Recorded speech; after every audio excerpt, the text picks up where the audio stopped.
Hi everybody, it's Stephanie. Today I'm making Socks the Robot Cat from the new movie Lightyear. I just thought Socks looked so adorable and funny, which is why I picked him. Okay, I have a bunch to show you all, so let's get started.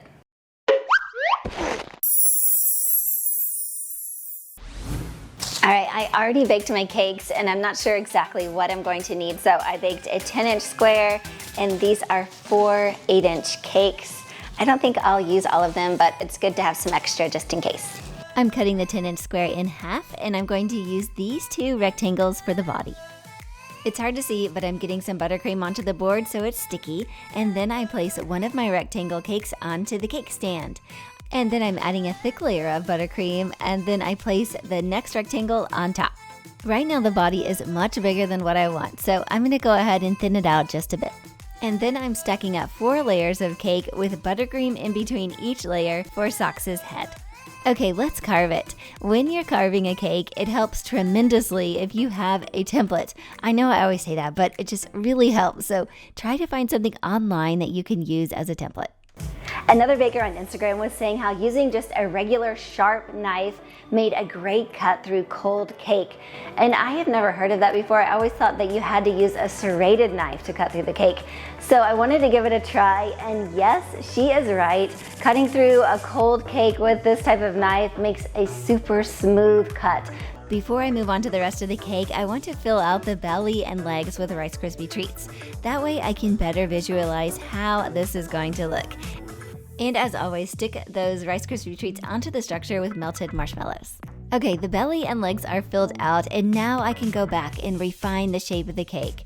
I always have trouble with this, but when you're carving, try to go a tiny bit smaller than what you actually want the cake to be.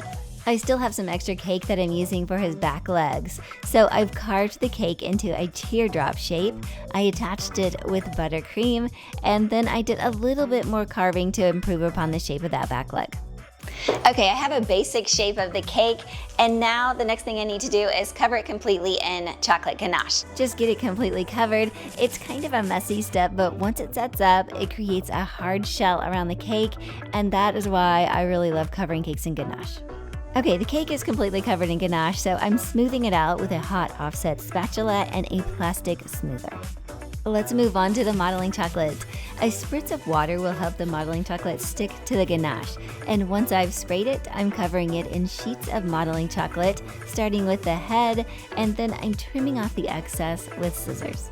I just love modeling chocolate because it blends so nicely. Like the way that I can form this front leg and then everything kind of blends together. It's just something you can't do with fondant. Modeling chocolate takes some time to get used to, but once you get the hang of it, I think you will love it too. Obviously, this cute character was named after his white socks, so I do not want to forget those. These are easily formed out of modeling chocolate too. I really want to get the eyes right, so let's focus on those for a bit. What's great is that the eyes are just circles. I'm using different size circle cutters to cut out each color of the eye. And once I have all the circles cut out, I can then stick them together with shortening. Once I have the eyes in place on his face, I can then add the black eyelid. I made his snout and ears already, so let's get those attached too. Let's go back to the eyes and add some details. So I'm outlining the iris in dark green food color paint, and then I'm creating a gradient by painting a gradual fade to a lighter green as you get towards the pupil. His nose and eyes are shiny, so I'm brushing a glaze over them. The glaze I'm using is made by Poppy Paints. I know this is going to take a really long time, but I think it would be even cuter if I create little hairs all over the cake. So Socks' hairs are perfectly lined up and straight, so I'm just using this X-Acto knife and I'm creating little tiny scratches all over the cake. Just a few more details. He needs a blue collar, which is just a strip of fondant, and a handmade Socks name tag that I'm attaching with edible glue. His tail is a snake shape of modeling chocolate. Sometimes modeling chocolate looks too shiny, and since Socks is soft and fuzzy, I think it would look better if I dust him with yellow powdered sugar. So the powdered sugar is just colored with yellow food color dust, and then I brushed it all over the cake. I think that gives him a soft and velvety look. My Socks cake is complete. I think he looks so cute, and I'm very pleased with how this cake turned out. I cannot wait to see Lightyear.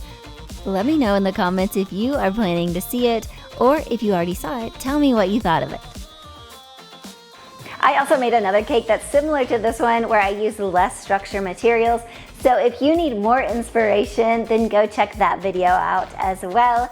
And if you guys have any ideas for me, please let me know in the comments. All right, I'll see you guys later. Bye, everybody.